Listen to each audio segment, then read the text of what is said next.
إن الحمد لله نحمده ونستعينه ونستغفره ونعوذ بالله من شرور أنفسنا وسيئات أعمالنا من يهده الله فلا مضل له ومن يضلل فلا هادي له أشهد أن لا إله إلا الله وحده لا شريك له وأشهد أن محمدا عبده ورسوله يا أيها الذين آمنوا اتقوا الله حق تقاته ولا تموتن إلا وأنتم مسلمون يا أيها الناس اتقوا ربكم الذي خلقكم من نفس واحدة وخلق منها زوجها وبث منهما رجالا كثيرا ونساء واتقوا الله الذي تساءلون به والأرحام إن الله كان عليكم رقيبا يا أيها الذين آمنوا اتقوا الله وقولوا قولا سديدا يصلح لكم أعمالكم ويغفر لكم ذنوبكم ومن يطع الله ورسوله فقد فاز فوزا عظيما أما بعد فإن أصدق الحديث كتاب الله وخير الهدي هدي محمد صلى الله عليه وسلم وشر الأمور محدثاتها فإن كل محدثة بدعة وكل بدعة ضلالة وكل ضلالة في النار. Jamaah Masjid Muhammad Ramadan, Bapak dan Ibu semuanya, rahimani wa rahimakumullah. Alhamdulillah atas izin dan karunia Allah Subhanahu wa taala semata kita kembali dipertemukan dalam majelis yang mulia ini. Semoga selawat dan salam senantiasa tercurah kepada Nabi Muhammad SAW, tercurah pula kepada keluarga dan para sahabat beliau, serta bagi kita yang berusaha komitmen mengikuti sunnah-sunnah beliau hingga yaumul qiyamah. Alhamdulillah kita kembali dipertemukan dalam majelis ini setelah 2 pekan sempat rehat atau istirahat karena ana safar. Dan hadis terakhir yang telah kita bahas adalah hadis ke-101. Insyaallah kita bahas sebelum kita masuk bab al-murur baina yadayil musalli. Itu bab masih bab sujud sahwi di hadis ke-102. Qala al-Imam Abdul Ghani al-Maqdisi rahimahullah ta'ala an Abdullah bin Buhainah, dari Abdullah bin Buhainah wa min Azdi Shanu'ah, beliau dari Bani Azdi Shanu'ah, wa huwa halifun li Bani Abdi Manaf, yang mana beliau adalah sekutu dari Bani Abdul Manaf. Abdullah bin Buhainah sendiri nama lengkapnya adalah Abdullah bin Malik ibnul Qashab. Abdullah bin Malik ibnul Qashab. Di antara keunikan beliau, lataif tarjamatihi wa huwa sahabiyun ibnu sahabi. Beliau adalah sahabat, anak dari sahabat. Ini jarang-jarang dijumpai. Wa Buhainah wa huwa ummu. Buhainah adalah nama ibunya, bukan nama bapaknya. Jadi syukur jazakallahu khairan.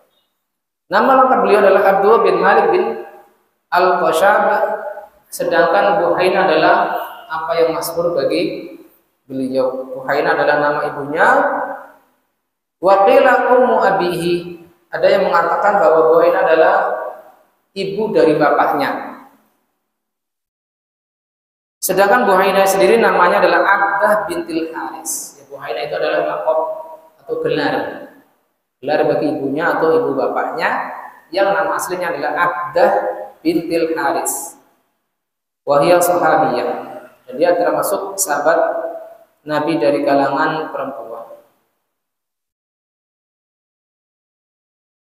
Beliau wafat pada kekhilafan Muawiyah bin Abi Sufyan. Ma baina sanati arba' wa khamsina wa samanina wa khamsin. Di antara tahun 54 sampai 58 Hijriah. Jadi ada perbedaan pendapat di kalangan ahli tarikh tentang wafatnya Abdullah bin Buhainah, yaitu antara 54 sampai 58 Hijriah. Anna Nabiya sallallahu alaihi wasallam shalla bihim dhuhra. Bahwasanya Nabi sallallahu alaihi wasallam salat mengimami mereka dengan salat zuhur. Faqama fi rak'atainil ulayaini wa lam yajlis. Beliau bangkit pada rakaat kedua dan tidak sempat duduk. Duduk di sini adalah duduk tasyahud. Dan di dalam riwayat Muslim bil fa falam yajlis. Di situ kan tercetak di Umdatul Ahkam dengan wawu. Walam yajlis. Istadalla biha yang ala annahu lam yarji ilal julusi ba'dan at-tanbihi lahu. Ini menunjukkan bahwa Nabi sallallahu alaihi wasallam tidak kembali duduk setelah diperingatkan oleh makmum dengan bacaan subhanallah. Faqama an-nasu ma'ah. Lalu ketika Nabi sallallahu alaihi wasallam berdiri langsung tanpa tasyahud, maka para sahabat pun sebagai makmum langsung ikut berdiri bersama Nabi sallallahu alaihi wasallam. Hatta idza qada sholata, sampai ketika salat hampir selesai, wantawara nasu taslimahu, dan para makmum menunggu salam beliau, kabbara wa huwa jalis. Ternyata Nabi tidak menutup salat beliau saat itu dengan salam langsung, tetapi bertakbir dalam keadaan duduk. Fasajada sajadataini qabla an yusallim. Lalu beliau sujud 2 kali sebelum salam, tsumma sallama. Kemudian beliau pun menudahi setelah 2 sujud sahwi tersebut salam. Lalu Syekh Abdullah bin Abdul Salam bin Abdurrahman Al-Basam menjelaskan dan makna umum dari hadis tersebut. Salat Nabi sallallahu alaihi wasallam di ashabi salat ad-dhuhri. Nabi sallallahu alaihi wasallam salat mengimami para sahabat dengan salat zuhur. Falamma shalla rak'atain al-ulayaini qama ba'dahuma wa lam yajlis li tasyahhudil awwal. Saat itu beliau lupa untuk melakukan tasyahud awal. Langsung berdiri pada rakaat ke-3.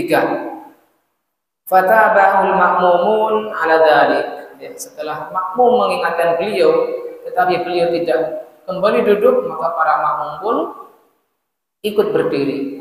Ini sebagai isyarat bahwasanya dalam sebuah majelis, dalam sebuah masjid yang belajar bukan hanya imam tetapi para makmum. Mengapa? Karena ada sebagian masjid yang ketika imamnya lupa, lalu para makmum mengingatkan dengan subhanallah. Tapi karena imam sudah terlanjur berdiri sempurna, maka imam pun tidak duduk kembali, tetapi para makmum mengulang-ulang tasbihnya subhanallah subhanallah. Ini menunjukkan apa? Para makmum tersebut belum mengetahui fikih nasul imam, fikih tentang ketika imam itu lupa. Di sini ada perincian, nanti insya Allah akan kita jelaskan. Seharusnya ketika imam diingatkan tetapi tidak kunjung kembali, maka para makmum pun ikut berdiri, sebagaimana hal ini dilakukan oleh para sahabat Nabi. Hatta idza shalla rak'atayn ukhrayaini. Lalu sampai salat menyelesaikan 2 rakaat terakhir, wa jalasa li tasyahhudil akhir, dan beliau duduk untuk dalam tasyahud akhir, wa faragha minhu, dan selesai darinya, wa antadhara an-nasu taslimahu, dan saat itu para makmum menunggu salamnya Rasulullah sallallahu alaihi wasallam.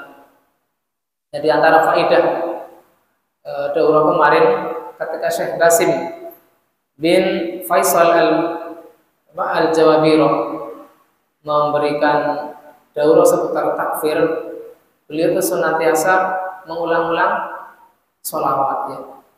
Berarti beliau memotivasi agar para duat saat itu memperbanyak sholawat ketika melewati nama Rasulullah sallallahu alaihi wasallam. Fasajada bihim sajdataini qabla an yusallima mithla sujudi sulbi shalah. maka beliau sujud dengan 2 kali sebelum salam, sebiasa sujud ketika sholat. Tsumma salama, kemudian setelah itu sujud, dan setelah itu salam. Faedah dari hadis ini, saya bacakan secara cepat saja karena ini bukan tema utama malam ini. Yang pertama adalah wujub sujud sahwi liman saha fi sholati wa taraka tasyahhud al-awwal. Wajibnya sujud sahwi bagi orang yang lupa di dalam sholat dan meninggalkan tasyahud awal. Ini faedah pertama. Apabila dia meninggalkan sujud sahwi dalam keadaan sudah menyadari kalau dia meninggalkan tasyahud awal, maka batalah sholatnya karena wajib. Yang kedua, anna tasyahud al-awwal laisa bi ruknin walau kana ruknan lamma jabara naqsa bihi sujudus sahwi. Bahwasanya tasyahud awal itu bukan termasuk rukun salat. Seandainya dia rukun salat, maka tidak bisa ditutup dengan sujud sahwi, tetapi harus diulang kembali. Diulang tasyahudnya. Diulang rakaat yang tidak ada rukunnya. Misalkan jenengan sholat 3 rakaat ketiga. Nah, saat itu imam jenengan sholat munfarid atau sebagai imam, dan saat itu melewatkan ruku, dari berdiri langsung sujud. Nah, ketika teringat maka hendaknya ditambah 1 rakaat untuk menambah rakaat ke-3. Alasannya apa? Karena ruku termasuk dari rukun sholat, tidak bisa ditutup dengan sujud sahwi. Wa yukhali wujubuhu min adillatin ukhra. Diambil tentang kewajiban sujud sahwi ini, tentang tasyahud awal ini adalah dari dalil-dalil yang lain. Kemudian yang ketiga, anna ta'uddat as-sahwi yakfi lahu sajdatan. Berbilangnya lupa di dalam sholat itu cukup diganti dengan 2 sujud. Tidak perlu sujud sahwi berkali-kali. Karena Nabi SAW dalam hal ini meninggalkan duduk untuk tasyahud dan bacaan tasyahudnya. Jadi beliau melewatkan 2 kewajiban duduk untuk tasyahud dan melewatkan bacaan tasyahudnya. 2 kelupaan ini cukup beliau tutup dengan 2 kali sujud. Tidak perlu melakukan sujud sahwi 2 kali. Faidah keempat, ahamiyatu mutaba'atil imam. Haitsu aqarrahum Nabi sallallahu alaihi wasallam ala mutaba'atihi wa tarkihi julus. Pentingnya mengikuti imam. Yang mana mereka membersamai Nabi sallallahu alaihi wasallam untuk mengikuti beliau dan meninggalkan duduk untuk tasyahud awal. Padahal mereka tidak lupa.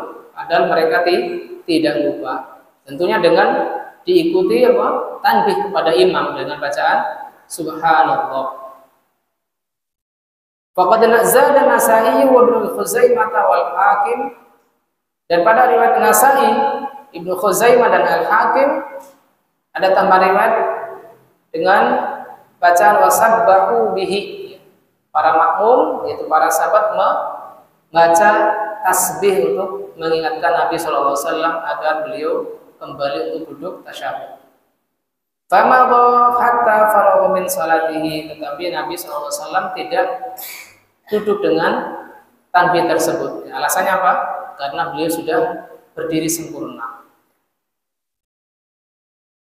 Yang kelima, anna sahwal imami lahiqun lil makmumin. Lupanya imam itu berkonsekuensi pada hukum pada makmum. Li'annahum taraku tasyahhud amdan. Jadi terjemahnya apa di situ? Faedah kelima.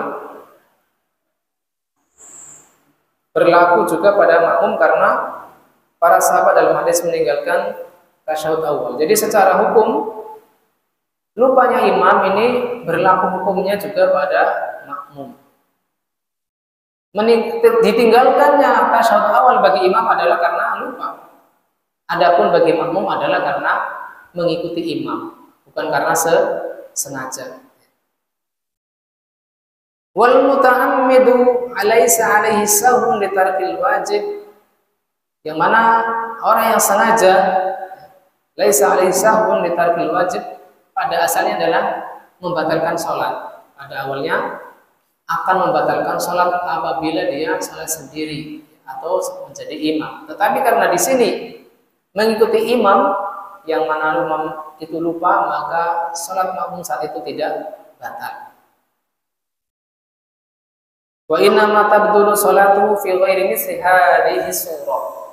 Hanyalah sholat orang yang sengaja meninggalkan kewajiban sholat itu berbeda apabila tidak mengikuti imam dalam hal ini. Imam dia sholat munfarid atau sendiri, ataukah sholat menjadi imam dan sengaja meninggalkan hal-hal yang wajib di dalam sholat. Yang keenam, anna sujuda fi mithli hadhil hal yakunu qabla salam. Sujud pada dalam keadaan ini adalah dilakukan sebelum salam. Karena ya, dari sisi faidah simpelnya ya, dari yang saya tangkap dari sejarah sederhana adalah karena imam teringat sebelum salam selesai. Ya, karena imam ingat apa yang terlupa itu sebelum sholatnya selesai. Adapun apabila teringatnya setelah salam, maka sujud sahwinya adalah setelah salam. Yang keenam, yang ketujuh, anna salama yali sajdatil sahwi. Bahwasanya salam itu dilakukan setelah 2 kali sujud. Fala yufsalu bainahuma bitasyahhudin aw du'a. Dan tidak dipisah setelah 2 sujud tersebut dengan duduk lama untuk membaca tasyahud kembali ataukah doa yang lain. Tetapi setelah setelah sujud 2 kali tersebut, maka kita langsung membaca salam. Ini faidah ke-7.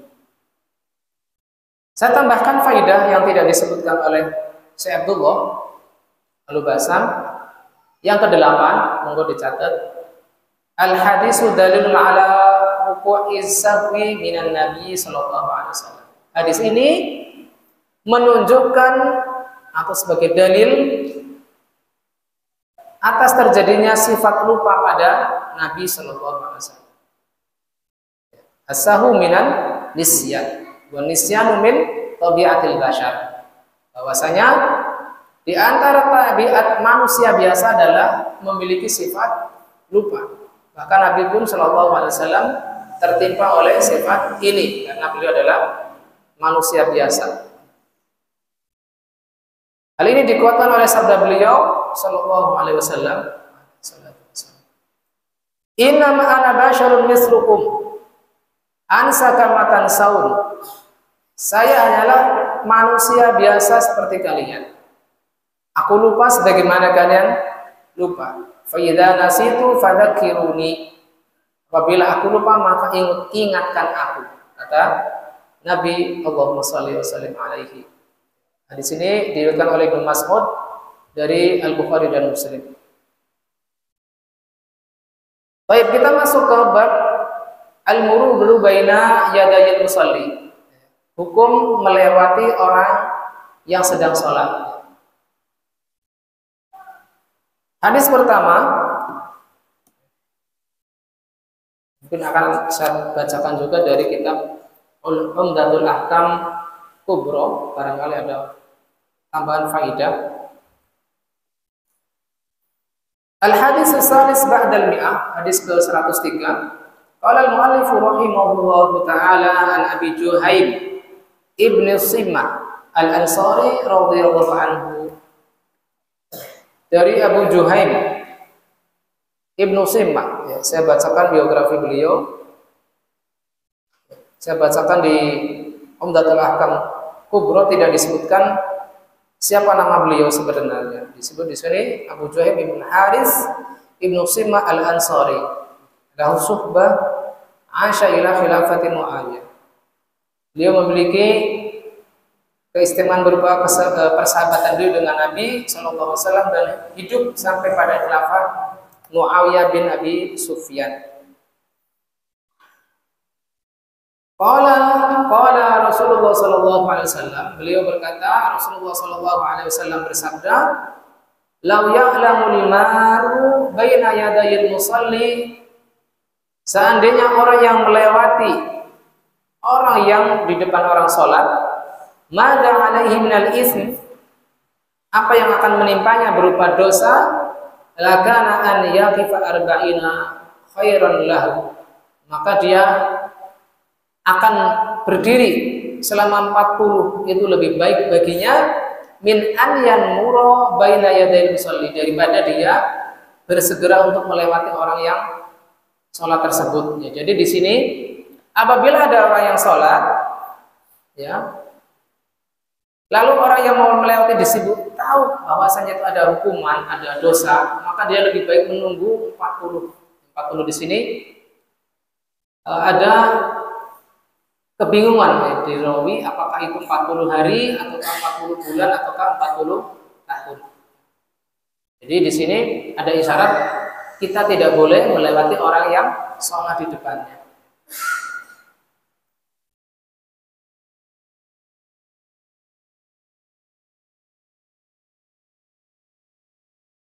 Situ ada hasyiah, itu hasyiah pertama minal ism, lafaz minal ism, kata Imam As-San'ani, lafzul minal ism laisa min alfadil Bukhari wala Muslim. Ya. Di situ ada kata minal ism mudraj, itu tidak terdapat dalam hadis yang diriwayatkan Al-Bukhari dan Muslim. Wa qad iba ala Tabari nisbatahu hadzal lafzi ila Al-Bukhari. Yang di sini dikritisi oleh Imam Tabari, lafaz ini penisbatannya kepada Imam Bukhari. Wa kadzalika iba ala sahibil Umdah nisbatahu hadzal lafzi ila syaikhaini ma'an. Beliau juga mengkritisi ya, Al-Imam Abdul Ghani yang menambahkan lafaz ism ini pada kitab beliau Umdatul Ahkam.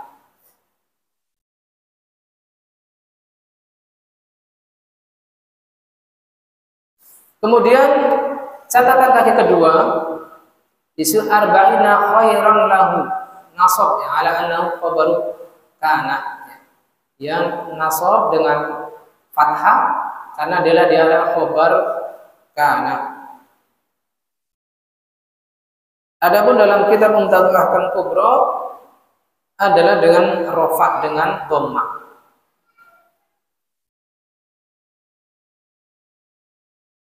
Wa amma riwayatul raf'i fa arabaha Ibnu al-Arabi ala annaha ismu kana wa sughal ibtida' bin nakirah. Yang merafakannya adalah Ibnu al-Arabi dan beliau mengatakan bahwasanya adalah isim kana yang diakhirkan karena dia nakirah. Tapi yang benar adalah dia nasab. Baik, kita lanjutkan. Ada faedah menarik di sini. Kata Syekh Abdul Ghani Al-Maqdisi dalam kitab Umdatul Ahkam Kubra, bukan oleh Syekh Abdul Ghani tetapi pentahqiq Dr. Samir Ibnu Amin Az-Zuhairi, beliau memberikan catatan kaki pada hadis ini, ila annahu laisa indahu maqaluhu minal ism, bahwasanya dalam lafaz Bukhari dan Muslim tidak ada kata-kata dari berupa dosa.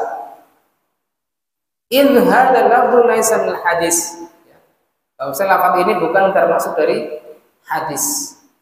Wa inna ma hadzal lafdhu min ziyadatil kashmaihani, ini termasuk dari tambahan al kashmaihani, jadi mudraj ini, tambahan lafaz yang bukan berasal dari hadis.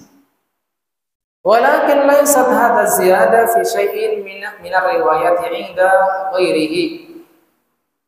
Wal hadisu fil Muwatta biduniha. Dan dalam riwayat Al-Muwatta Imam Malik juga tidak terdapat dari kata al-ism di sini. Ibnu Abdul Bar mengatakan Malik tidak berselisih pendapat ya, fi syai'in minhu terkait dengan tambahan ini. Begitu pula para imam yang 6 dan para pemilik kitab musnad ataupun kitab mustakhrajat itu tidak menyebutkan kata-kata minal ism. Di sini terakhir hampir sepakat para ulama ahli hadis tidak ada kata-kata minal ism. Tetapi tadi ditambah siapa? Al-Kashmihani. Al-Kashmihani. Walam araha fi syai'in min ar-riwayati mutlaqan. Aku tidak melihatnya sedikit pun dari riwayat-riwayat secara mutlak. Lakin fi musannaf Ibnu Abi Syaibah terdapat lafaz ini. Terhadap kitab musannaf Ibnu Abi Syaibah ada tambahan minal ismi ini. Dan ini ada kemungkinan ini disebutkan dari catatan kaki yang terdapat dalam kitab Sahih Bukhari. Dan itu berasal dari Al-Kashmihani. Karena beliau bukan termasuk dari ahli ilmu. Ya, Masya Allah. Maka kita ketika memilih kitab, mau membeli kitab, hendaknya kita mengenai juga siapakah yang mentakhrij kitab tersebut. Apa hanya seorang katib, ya seorang penyalin kitab, ataukah seorang ahli ilmu. Kata Syekh Samir, li'annahu lam yakun min ahli ilmi wala min al-kuffar bal kana riwayatun. Ya. Dia bukan termasuk dari penghafal hadis, hanya dia sebagai seorang penyalin kitab.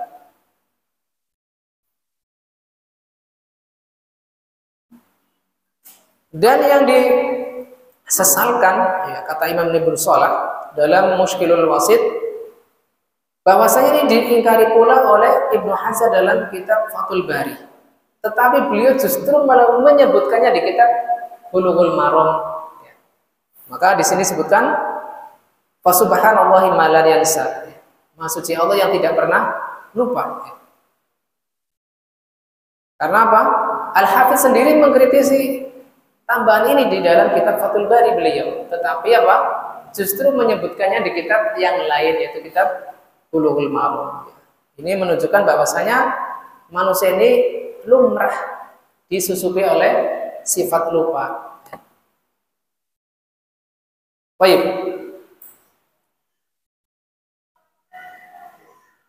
Kita kembali ke hadis.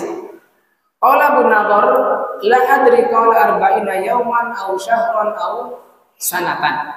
Aku tidak mengetahui apakah yang dimaksudkan 40 itu adalah 40 hari, bulan, ataukah tahun. Abu Nadhr nama beliau adalah Salim bin Abi Umayyah. Salim bin Abi Umayyah Al-Qurashi. Beliau adalah seorang tabi'in saleh dan siqah. Ya, beliau terpercaya, banyak meriwayatkan hadis dan wafat pada tahun 129 Hijriah. Abu Nadhr nama beliau adalah Salim bin Abi Umayyah Al-Qurashi.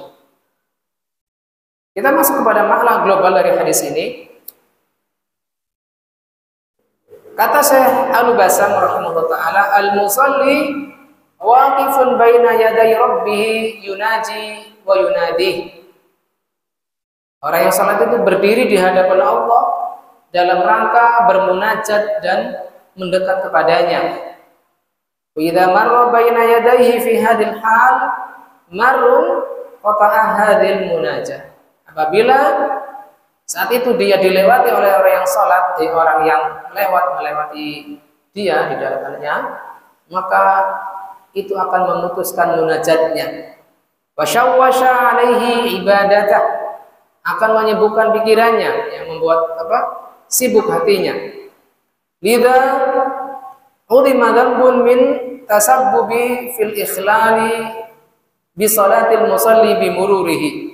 Maka dosanya itu dibesarkan ya, karena dia menyebabkan ikhlal. Ikhlal yaitu merusak atau melanggar salat orang yang dilaluinya.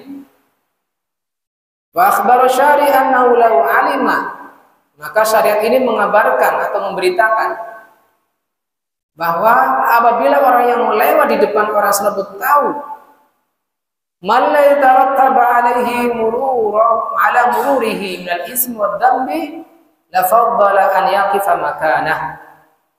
Seandainya dia tahu apa yang akan dia peroleh dengan sebab sebab dia melewati orang yang salat berupa dosa maupun isim, maka dia akan lebih memilih untuk berdiri menunggu orang yang salat tersebut walaupun melewati waktu 40 ya. Maka nahu al-amad at-tawila ala an yamurra baina yaday musalli, daripada dia memilih untuk melewat di depan orang yang sedang salat, mimma yujibu al-hadr min dzalika, karena konsekuensi yang akan dia terima berupa dosa yang besar. Faedah dari hadis ini, hadis pertama dari bab ini, yang pertama adalah tahrimul mururi baina yadayil musalli, haramnya melewati orang yang sedang sholat. Ya, jadi Zakaria peringatkan ini. Apabila ada orang yang sholat, jangan lewat di depannya. Ya. Apabila diletakkan sutroh, ya, maka boleh lewat di luar sutroh tersebut, bukan antara sutroh dan orang yang sholat. Idza lam yakun lahu sutroh, idza lam yakun lahu sutroh, awil mururu bainahu wa bainaha, atau melewati antara dia dengan sutroh tersebut apabila dia memiliki sutroh. Tetapi ini ada catatan nanti. Ada catatan atas faedah pertama ini. Sebagaimana komentar dari Dr. Mansur Ibn Sa'ub, beliau mengatakan an-nahya hadduhu ila maudhi'i sujud. Kata Syekh Mansur Sa'ub bahwasanya larangan ini batasannya adalah sampai pada tempat sujud si orang yang salat tersebut. Adapun di luar itu, apabila memang dia tidak menggunakan sutroh, maka sebenarnya tidak masalah. Beliau menukil dari ucapan Ibnu Bas rahimahullah taala, wa mata ba'dal maru ama baina yadayil musalli, ketika orang yang melewatinya adalah melewati dari jalan yang agak jauh, idza lam yalqa baina yadayhi sutra, apabila orang tersebut tidak menggunakan sutra, salima minal ism, orang tersebut terbebas dari dosa. Li'annahu idza ba'uda anhu urfan, karena apa? Karena apabila dia melewati orang yang tersebut, yang sedang sholat tersebut, jauh jaraknya, ya, bukan jarak orang yang sedang sujud, misalnya jarak antara orang yang sholat dengan sujudnya sekitar berapa hasta? 2 hasta mungkin ya, sekitar 50 cm. Apabila dia lewat lebih jauh dari itu, walaupun dia tidak menggunakan sutra, maka ini secara kebiasaan bukan lewat di depannya. La yusamma marran baina yadayhi, tidak disebut melewati di depannya. Kalladhi yamuru min wara'i sitr, kata Syekh Abdul Aziz bin Bas rahimahullah taala. Hukumnya adalah seperti orang yang lewat di belakang sutrohnya. Ya. Walaupun yang lebih hati-hati adalah kita tidak melewati di depan orang yang sedang sholat, baik dia menggunakan sutroh ataukah bukan. Apa yang dimaksud sutroh? Barangkali ada yang belum tahu. Pak, siapa itu? Setagus. Dia tidur. Oh. Pak Rian, sutroh itu apa Pak Rian? Pembatas. Batasannya tingginya berapa Pak?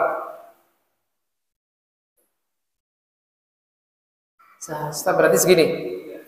Ya, boleh lebih kurang dari hadis yang lain yang tidak disebutkan oleh Syekh Abdul Ghani, yaitu setinggi muakhiratul rohal, pelana kuda. Dan saya lihat di Google ternyata pelana kuda itu kecil.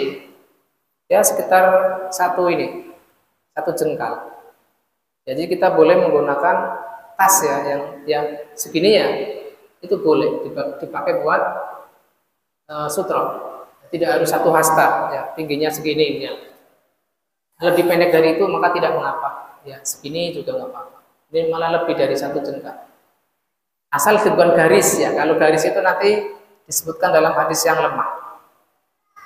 Jadi sutra itu adalah pembatas orang yang sholat yang sifatnya memiliki tinggi, ya, tetapi tingginya tidak harus 1 hasta. Sebagaimana ini saya dapatkan faedahnya dari Pak Reno. Yang kedua, wujubul ibtiadi 'anil mururi baina yadayhi. Wajib menjauh dari perbuatan melewati orang yang sholat. Lihadal wa'idi syadid, karena apa? Karena ancaman yang keras ini. Yang ketiga, annal ula lil musalli an la yusalli fi turuqin nas. Yang lebih utama bagi orang yang sholat adalah dia tidak sholat di tempat yang dilewati orang yang lewat. Ya, misalkan sholat jenengan di depan pintu situ, maka ini tidak selayaknya dikerjakan, karena umumnya satu tempat itu adalah dilewati orang yang lewat. Wa fil amkinati allati la budda lahu minal mururi biha. Ya, pada tempat-tempat atau pada tempat-tempat yang mau tidak mau dilewati orang yang lewat. Li alla yu'arridha salatahu lin naqs, karena akan menyebabkan apa? Salatnya itu akan berkurang. Ya, kekhusyuannya, pahalanya. Wa yu'arridhul marra lil ismi, dan akan mendatangkan dosa bagi orang yang melewatinya. Faedah keempat, syakar rawi fil arba'in. Rawi dalam hal ini tidak disebutkan siapa yang ini. Jadi itu Abu Nadhr ya, Salim bin Abi Umayyah. Dia terlupa ataukah ragu, hal yuradu bihal yaum aw syahr aw an. Apakah yang dimaksud itu 40 adalah 40 hari, 40 bulan ataukah 40 tahun. Walakin laisal muradu bihadzal adadil madhkurul hasr. Akan tetapi yang bukan yang dimaksudkan dari jumlah ini adalah pembatasan. Ya, pembatasan. Wa innamal muradu al-mubalaghah fin nahyi. Hanyalah yang diinginkan dari penyebutan angka 40 ini adalah penyebutan yang berlebihan sebagai bentuk agar kita menghindarinya. Faqad kanatil arabu tujri dzalika mujral misl fi kalamiha 'inda iradati taksir. Bahwasanya orang-orang Arab ini menggunakan angka yang banyak ini untuk menunjukkan bahwasanya bahwa yang diinginkan mereka adalah banyak. Semisal dalam firman Allah Ta'ala, in tastaghfir lahum 70 marratan falan yaghfirallahu lahum. Seandainya engkau memintakan ampunan untuk mereka 70 kali untuk orang-orang munafik, falan yaghfirallahu lahum, maka Allah tidak akan bakal mengampuni orang-orang munafik tersebut. Apakah bila kita menambah sedikit dari 70, 71, 80 kali lalu Allah mengampuni? Jawabannya sama tidak. Allah tidak mengampuni. Jadi angka 70 dalam ayat ini, ayat At-Taubah ayat 80 ini bukan menunjukkan pembatasan. Bahkan apabila kita pun memintakan ampunan untuk orang-orang munafik lebih dari 70 kali pun sama saja, Allah tidak akan mengampuni mereka. Ini faedah keempat. Walihada warada fi Sahih Ibnu Hibban wa Sunan Ibnu Majah min hadis Abi Hurairah la kana an yaqifa mi'ata 'amin khairan min al-khutuwati allati khatawaha. Maka dia akan lebih memilih berdiri selama 100 tahun. Ini dalam Sahih Ibnu Hibban dan Sunan Ibnu Majah. Lebih memilih untuk berdiri selama 100 tahun daripada dia melangkahkan kakinya melewati orang yang sholat. Maka ini menunjukkan bahwasanya dosa melewati orang yang sholat adalah besar. Yang kelima, faedah kelima, amma fi Makkah, adapun di Mekah, itu maksudnya Masjidil Haram, Faqad qala Syekhul Islam Ibnu Taimiyah, Syekhul Islam Ibnu Taimiyah telah mengatakan lau shallal musalli fil masjid wan nasu yatufuna amama lam yukrah. Seandainya ada orang yang sholat di Masjidil Haram dan ada orang yang tawaf di depannya, melewatinya, maka ini tidak makruh. Sawa'un marra minkum amami rajulun aw imra'atun. Sama saja apakah yang melewatinya itu adalah laki-laki ataukah perempuan. Karena di Masjidil Haram ada kekhususan saat itu ada syariat tawaf. Ya, walaupun sekiranya kita sholat sholat setelah tawaf itu jenengan memakai sutra juga itu afdal. Tapi pada asalnya tidak makruh. Masalah yang jenengan ingin menghilangkan was-was, tidak terusak kekhusyuan itu, maka ini lebih utama apabila jenengan meletakkan sesuatu sebagai sutra. Faedah lain dari hadis ke-103 ya tadi sudah saya sebutkan adalah bahwasanya larangan ini adalah batasannya sampai tempat sujud imam. Agar seorang yang menggunakan sutra dia mendekat kepada sutranya. Karena apa? Apabila dia terlalu jauh dari sutranya, maka apabila ada orang yang sholat, ada orang yang mau lewat di depannya, dia tidak bisa menghalaunya. Oh ya. Sudah masuk waktu Isya, Pak Qasim? Belum. Baik. Kita masuk hadis ke 104. Qala Imam Abdul Ghani Al-Maqdisi rahimahullah taala an Abi Sa'id Al-Khudri radhiyallahu anhu qala. Dari Abu Sa'id Al-Khudri, siapa yang ingat nama beliau? Nama Abu Sa'id Al-Khudri? Setagus masih ingat? Sa'ad bin Malik Ibnu Sinan. Sa'ad bin Malik Ibnu Sinan Al-Khudri. Beliau mengatakan, aku mendengar Rasulullah SAW bersabda, "Idza shalla ahadukum ila syai'in yasturuhu minan nas."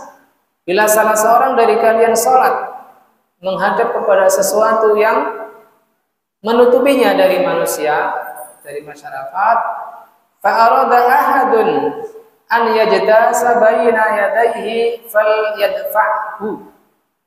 Dan ada orang yang ingin melewati antara dia dengan sutrahnya, maka bagi orang yang sholat hendaknya mencegahnya. Fa in aba, bila orang yang mau melewati tersebut enggan untuk dicegah, falyuqatilhu, maka perangilah. Fa innama huwa syaitan, karena orang yang enggan dicegah itu adalah syaitan. Mana gharibah dari hadis ke 104 ini? Yang pertama adalah ila syai'in, kepada sesuatu. Adalah amun fi kulli ma yastaruhu ila, ya. Adalah umum apa saja yang bisa dipakai untuk sutra. Ya, pada masa Rasulullah ada yang menggunakan hasau, itu apa? Tombak atau tongkat yang ditancapkan ke tanah. Ada juga yang menggunakan unta yang menderung, dipakai untuk sutra. Ataukah jidar atau tembok, itu bisa dipakai untuk sutra. Illa ma nuhya an istiqbalihi, kecuali apa saja yang terlarang untuk menghadap kepadanya. Contoh, ya misalnya saya duduk seperti ini, ya duduk lagi menjadi imam. Setelah saya zikir kan menghadapnya ke jamaah, maka hendaknya tidak dijadikan sutra. Ya karena orang yang menghadap ke orang yang sholat itu tidak boleh dipakai untuk sutra, kecuali orang tersebut menghadap ke kiblat juga, maka tidak mengapa.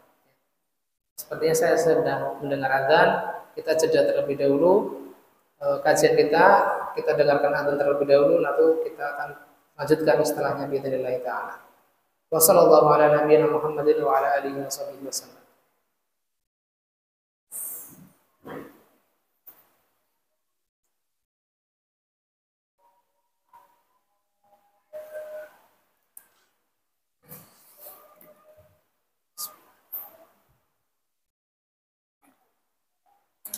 Ya.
Alhamdulillah wassalatu wassalamu ala Rasulillah wa ala alihi wa sahbihi wa man wala.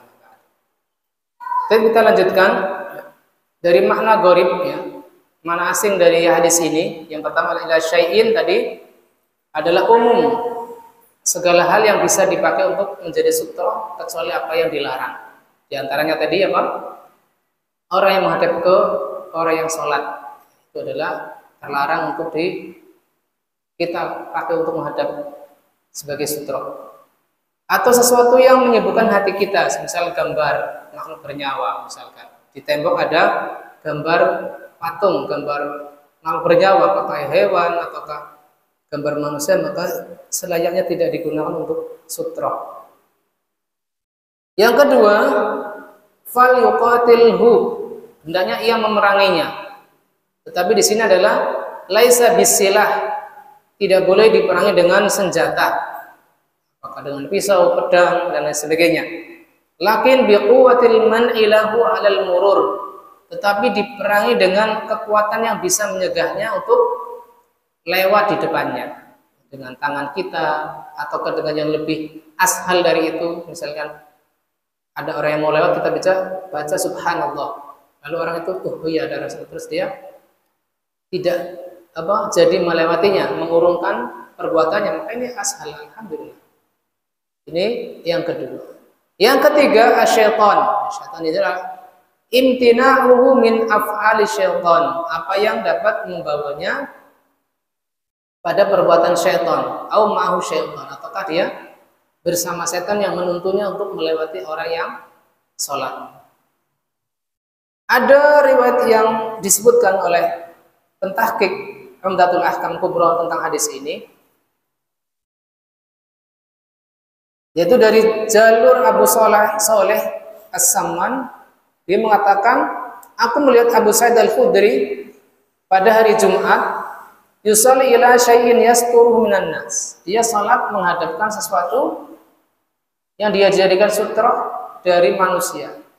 Maka aku melihat seorang pemuda dari Bani Abi Mu'id ingin melewati Abu Sa'id Al-Khudri ini di depannya. Maka Abu Sa'id mencegahnya dengan fi sadrihi, dengan mencegah orang tersebut agar melewatinya. Fa nadhara syabu falam yajid masaban illa baina yadayhi. Lalu pemuda tersebut tidak mendapati tempat lain yang bisa dia lewati melainkan apa yang bisa dilewati di depan Abu Sa'id ini. Tidak ada tempat lain yang biasa dia lalui. Maka pemuda itu pun berusaha kembali untuk melewati Abu Sa'id yang sedang sholat. Maka Abu Sa'id mencegahnya kembali dengan lebih keras dari pertama. Fanala min Abi Sa'id, maka dia pun mencaci Abu Sa'id. Summa dakhala ala Marwan, lalu pemuda tersebut masuk pada Marwan. Ya, Marwan di sini adalah penguasa saat itu. Lalu dia mengadukan apa yang terjadi antara dia dengan Abu Sa'id Al-Khudri. Lalu Abu Sa'id pun datang di belakang pemuda tersebut. Maka Marwan mengatakan, malaka walibni akhika ya Abu Sa'id. Apa yang terjadi antara kamu dengan pemuda ini Abu Sa'id? Qala, maka Abu Sa'id Al-Khudri mengatakan, sami'tu Nabiya sallallahu alaihi wasallam yaqulu al-hadis. Maka beliau pun meriwayatkan hadis ini. Hadis, idza shalla ahadukum ila syai'in yasturuhu minan nas fa arada ahadun an yajtasa baina yadayhi falyadfa'hu. Jadi mungkin pemuda tersebut belum tahu apa yang diriwayatkan oleh Abu Sa'id Al-Khudri ini. Ini salah satu asbabul wurud mengapa Abu Sa'id Al-Khudri meriwayatkan hadis ini. Baik.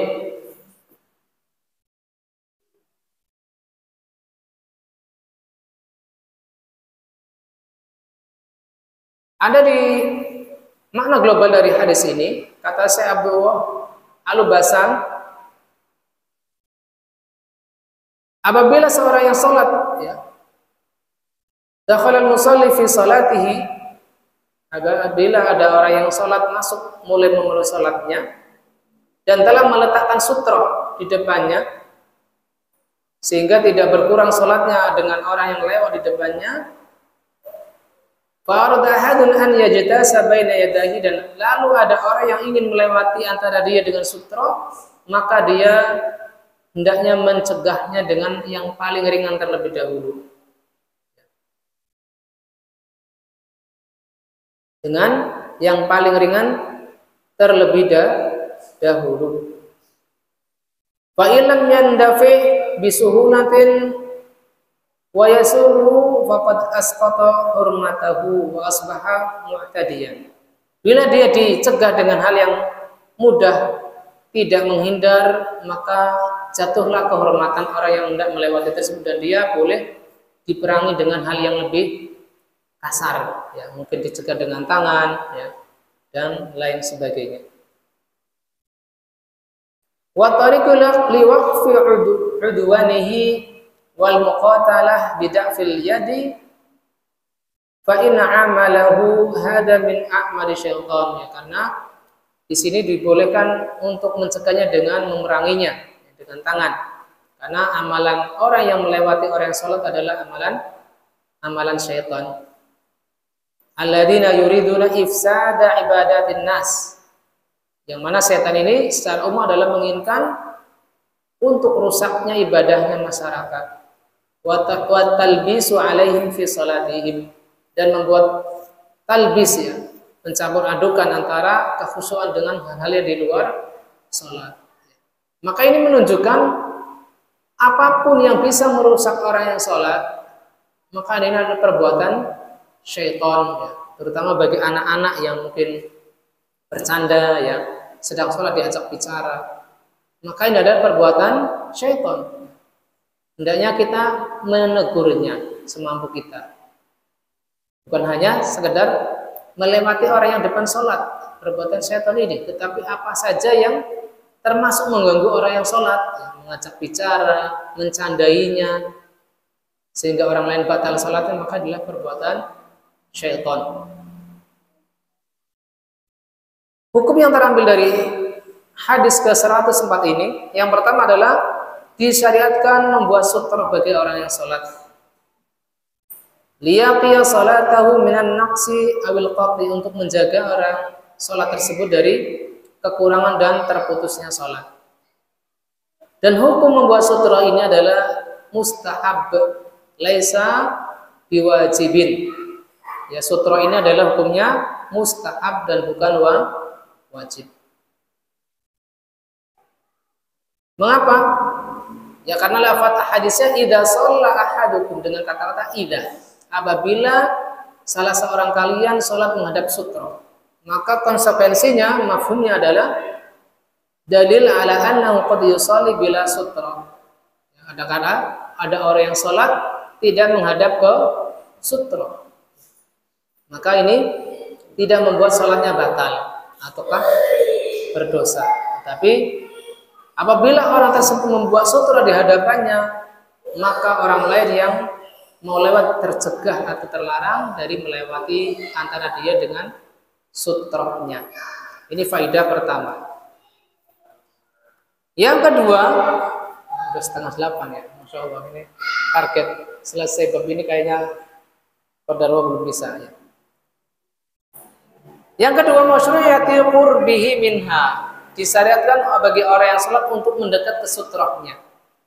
Liyatamakkana min raddi man yamurru bainahu wa bainaha, agar dia bisa mencegah orang yang hendak lewat ya. Apabila dia antara sutra dengan dia lebih dari tangannya yang dia julurkan ke depan, berarti dia terlalu jauh dari sutranya. Ya, bendanya lebih mendekat lagi. Wa alla yadhiqa 'alal marrah, dan agar tidak menyempitkan orang yang hendak lewat ya, apabila jarak sutranya terlalu jauh. Yang ketiga, tahrimul mururi bainal musalli wa baina sutratihi, haramnya melewati orang yang sedang sholat yang menghadap sutra, karena termasuk perbuatan syaitan. Faidah keempat, muni aman yuridul mururi bainal musalli wa baina sutrah, terhalang orang yang ingin lewat di depan orang yang sholat antara dia dengan sutrahnya. Wa yakunu bi isyaratin aw tasbihin awalan, yaitu dengan isyarat atau tasbih ya ini. Jadi cara mencegahnya yang paling ringan dulu, yaitu dengan tasbih mungkin ya. Fa illam yandafi min mana'an walau bitaf'ihi, maka apabila dia tidak mau tercegah pinginnya lewat di situ, maka dengan hal lain yang bisa mencegahnya, misalnya tangan kita dijulurkan. Di annahu mu'tadin, karena dia adalah seperti musuh ya, seperti perbuatan syaitan. Al-Qadhi Iyad mengatakan rahimahullah taala, wal ittifaqu ala annahu la yajuzu lahul masyu fi maqamihi ila raddihi. Ada kesepakatan di sini tidak boleh bagi orang yang sholat untuk berjalan dari tempatnya untuk mencegahnya. Jadi pencegahan kita bukan berarti kita boleh berpindah dari tempat kita sholat ya, kecuali mendekatnya dalam rangka mendekat ke sutra, bukan mendekat untuk menghalangi orang yang hendak lewat tersebut. Li'anna dzalika fi salatihi asyaddu min mururihi, karena perbuatan dia melangkah ke depan untuk mencegah orang yang lewat itu adalah lebih banyak gerakannya dari sekedar mencegah dia orang yang lewat, ya. Lebih buruk dari sekedar dilewati oleh orang lain, lebih rusak sholatnya. Yang kelima, annal madfu', adapun orang yang dicegah, lau tasabbaba mautuhu minad daf'i falaysa 'ala dafi' dzambun wala qawan. Apabila orang yang dicegah menjadikan dia meninggal karena sebab diperangi tadi, maka tidak ada dosa bagi orang yang mencegahnya, bagi orang yang sholat. Ini tentunya menurut hukum Islam. Jangan disamakan dengan hukum positif di negara kita ya. Mungkin secara Islam tidak berdosa, tapi mungkin secara hukum kenegaraan ya mungkin tetap diproses. Makanya kita tetap hikmah dalam menjalankan agama kita. Li'anna daf'u ma'dzun fihi, karena usaha penjaganya itu diizinkan oleh syariat Islam. Wa ma tarattaba 'alal ma'dzuni fihi ghairu madmum. Sehingga apabila dia diizinkan untuk melakukan sesuatu, maka dia tidak ada tanggungan apabila ada terjadi apa-apa orang yang dicegah. Ya, misalnya dicegah, disingkirkan lalu jatuh, lalu mungkin meninggal dan seterusnya, maka tidak ada tanggungan untuk menggantinya apakah ada dosa tertentu yang menimpa orang yang sholat tersebut. Faidah keenam, al-hikmatu fi raddihi alla yaqa fi sholati khalal. Hikmah dari usaha mencegah orang yang sholat adalah agar sholatnya tersebut tidak terjadi kerusakan. Wali alla yaqa'ul maru fil ismi, dan agar orang yang lewat tersebut tidak jatuh pada dosa karena dia melewati orang yang sholat. Ya, jadi di sini ada dua maslahat, maslahat bagi orang yang sholat dan maslahat bagi orang yang tercegah dari ingin melewati orang yang sholat. Yang ketujuh, ma taqaddama min daf'il mari wa muqatalatihi wa adamul adzaman fi dzalika, apa yang berlalu dari mencegah orang yang lewat dan memeranginya dan tidak ada tanggungan apabila terjadi apa-apa, liman ja'ala amamahu sutrah, bila dia meletakkan sutrah di depannya. Wa amama lam yaj'al sutratan, adapun orang yang tidak menaruh sesuatu di depannya sebagai sutrah, falaisa lahu hurmah, maka dia tidak berhak mencegah orang lain. Misalnya ada orang yang di depannya tidak ada tempat yang sempit, ya, ada orang yang duduk berjajar, lalu dia sholatnya di situ, maka tidak ada kehormatan bagi dia untuk dilalui, bebas. Ya. Walaupun tentunya kita yang mengerti adab ini tidak bermudah-mudahan, ya, kecuali kalau kita tidak tahu, misalnya selesai sholat jamaah Jumat misalkan, karena ramai banyak yang orang berlalu lalang, ternyata ada yang berdiri sedang sholat, ya, karena kita tidak, ya mau bagaimana lagi. Li'annahu mufarrid, ya, al-mufarrid fi dzalika kama huwa mafhumul hadis, karena dia termasuk meremehkan syariat sutrah. Ya. Apabila orang yang salat tersebut tidak menaruh sesuatu di depannya sebagai sutrah, maka tidak ada kehormatan untuk dilewati. Yang kedelapan, anna mudafa'ata kulli sha'ilin takunu bil ashal fal ashal, fala yajuzu mubadaratuhu bisyiddah hatta tanfaddu wasailul al-layyin. Cara mencegahnya adalah tadi disebutkan dengan yang paling ringan terlebih dahulu, ya, dengan ucapan tasbih atau mungkin isyarat, ya, jangan sampai menyentuhnya terlebih dahulu, jangan langsung buru-buru ditahan, didorong. Ya. Kalau orang yang tidak tahu tentang sunnah ini mungkin malah justru memukuli orang yang sholat, ya. Naudzubillah min dzalik. Jadi dengan cara yang lebih ringan terlebih dahulu. Yang kesembilan, dhahamal jumhur ila annahu law marra wa lam yadfa'hu fala yanbaghi lahu an yaruddahu. Jumhur berpendapat, jumhur ulama, seandainya ada orang yang lewat lalu tidak dicegah, ya, mungkin karena dia sedang tasyahud, ya, lalu tangannya juga kalau dibeginikan tidak sampai, Fala yang bagi lahu an yaruddahu, maka tidak selayaknya orang yang tadi tidak dicegah lalu balik lagi untuk mengulanginya, ya.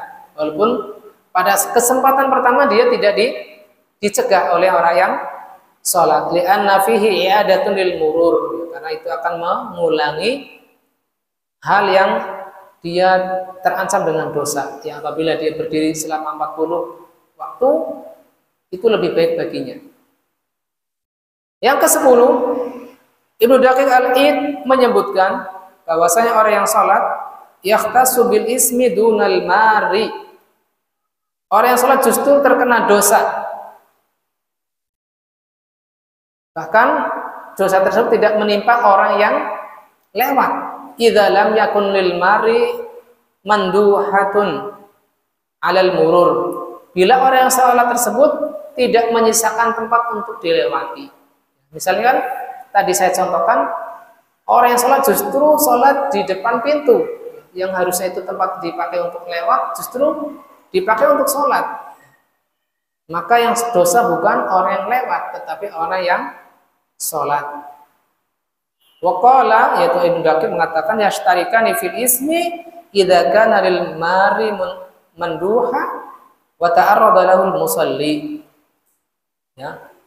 Orang yang lewat apabila dia sengaja, ya, dan tahu apa akibatnya dia tetap lewat, maka dia berdosa. Dan orang yang sholat pun akan berdosa apabila tidak menyisakan tempat untuk dilewati. Naudzubillah. Sehingga kita hendaknya faqih dalam hal ini, paham bagaimana menerapkan fikih sutroh ini. Apabila kita tahu tempat itu adalah tempat lalu lalang orang, maka hendaknya kita tidak menggunakan tersebut untuk sholat. Yang ke-11, idza kana al-'amalu fi sholati li maslihatiha fa innahu la yanqusuha wa la yabtuluha. Apabila ada gerakan di dalam sholat untuk maslahat tertentu, ya, gerakan tersebut adalah gerakan di luar sholat, maka gerakan tersebut tidak mengurangi pahala sholat, bahkan tidak membatalkannya. Ya, misal apa tadi? Mencegah orang yang lewat di depan kita, li'annahu syai'un jaiz, karena hal itu adalah perkara yang dibolehkan oleh Islam. Apakah kita mau lanjut ataukah cukup sampai di sini? Karena ada Nisa tadi mundur berapa menit? 7 berapa? 7.10 atau 7.20 tadi? 7.20 ya. Lanjut mawon nggih? Kita selesaikan. Atau cukup kan? Pak Mahfud, ngapunten minta pendapatnya. Cukup nggih? Ya udah saya cukupkan sampai hadis ke-104. Saya beri kesempatan mungkin 1-2 penanya apabila ada penjelasan yang belum jelas dari apa yang tadi saya sebutkan. Wassallallahu ala nabiyyina Muhammadin wa ala alihi wasallam. Ya, silakan bagi yang ingin bertanya, saya persilakan 1 atau 2 penanya. Ada penanya?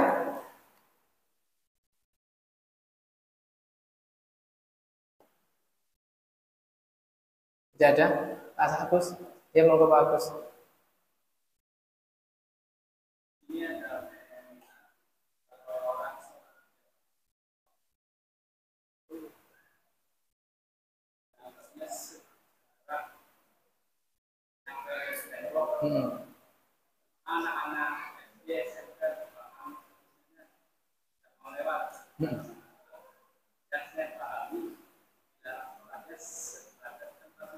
Iya benar.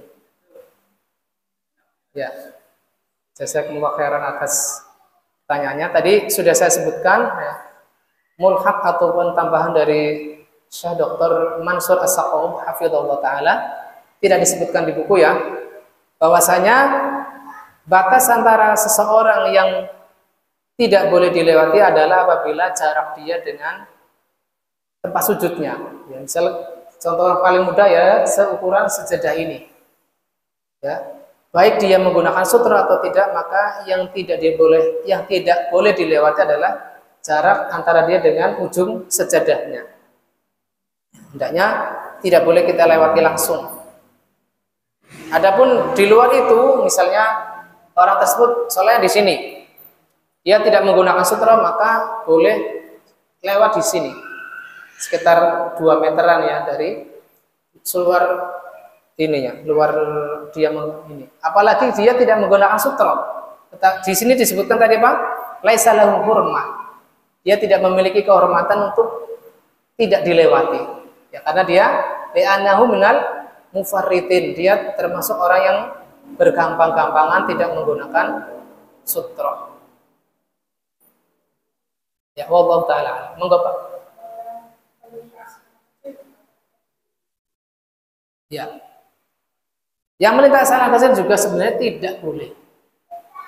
Hadisnya nanti insya Allah akan kita bacakan dari hadis Abdullah bin Abbas radhiyallahu taala anhuma, yang mana beliau menceritakan saat itu beliau hampir memasuki usia baligh.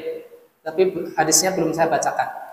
Ini menunjukkan walaupun anak kecil yang lewat, maka itu bisa menjadikan apa? Salat kita apa? Khalal, rusak ataupun berkurang pahalanya karena berkurangnya pula kekhusyukan. Sehingga apabila yang lewat anak-anak dan kita sholat sendiri ataukah sholat menjadi imam, hendaknya kita juga mencegah anak-anak kecil lewat di depan kita. Karena itu juga berlaku. Hatta mungkin kucing, ya, anak kambing, yang mana mereka hewan-hewan tersebut tidak berakal. Hendaknya kita juga mencegahnya agar tidak melewati sholat kita. Ada dalam riwayat ketika Nabi Shallallahu Alaihi Wasallam sholat lalu hendak dilewati oleh anak-anak kambing, maka beliau mendekat ke sutra agar anak kambing tersebut lewat di belakang beliau. Ini menunjukkan apa? Bahwasanya yang lewat itu tidak dibatasi yang memiliki akal saja. Bahkan binatang-binatang yang tidak disebutkan 3 hal, ya, wanita, kemudian keledai, kemudian apa lagi? Anjing hitam juga berlaku untuk tidak lewat di depan orang yang sholat. Ya. Kecuali apabila anak-anak kecil tersebut lewat di dalam shaf. Ya, karena apa? Sutrohnya makmum adalah sutrohnya imam. Ya. Misalnya anak-anak tersebut lewat di depan kita dalam keadaan kita sebagai makmum, maka tidak mengapa. Tidak mengurangi kekhusyuan kita insya Allah. Karena anak tersebut tidak lewat di depan imamnya. Yang terlarang adalah ketika anak tersebut lewat di depan imam sebagai pemimpin sholat, ataukah lewat di depan orang yang sholat sendirian. Wallahu ta'ala a'lam. Cukup nggih? Ada lagi? Barangkali ada yang kurang bombong. Oh ya, satu lagi. Kebiasaan kita adalah ketika sholat menghadap orang yang berzikir, lalu orang yang berzikir tersebut pergi, lalu orang tersebut maju mendekat ke sutra. Ini pada asalnya adalah tidak disyariatkan, karena tidak dijumpai ada para sahabat yang melakukan demikian sependek yang kita teliti. Jadi orang yang sholat menghadap orang yang lain sedang berzikir, lalu orang yang zikir itu pergi lalu mendekat ke sutra dalam artian melangkahkan kaki seperti itu. Wallahu ta'ala. Karena memang hukum sutra sendiri adalah sunnah, sehingga apabila sutranya dalam bentuk orang yang pergi dari depan kita, maka kita tidak mengapa menyelesaikan sholat kita sampai selesai tanpa harus berjalan melangkahkan kaki mendekat ke sutra demikian. Wallahu ta'ala a'lam bishawab. Ya, mungkin ini saja yang bisa kita bawakan malam ini. Insya Allah pembahasan tentang bab sutra ini kita lanjutkan pada pertemuan berikutnya. Insya Allah ta'ala. Kurang lebihnya mohon maaf. Kita tutup majelis kita dengan doa kafaratul majelis. Subhanakallahumma wa bihamdika asyhadu an la ilaha illa anta astaghfiruka wa atubu ilaik. Wassalamualaikum warahmatullahi wabarakatuh.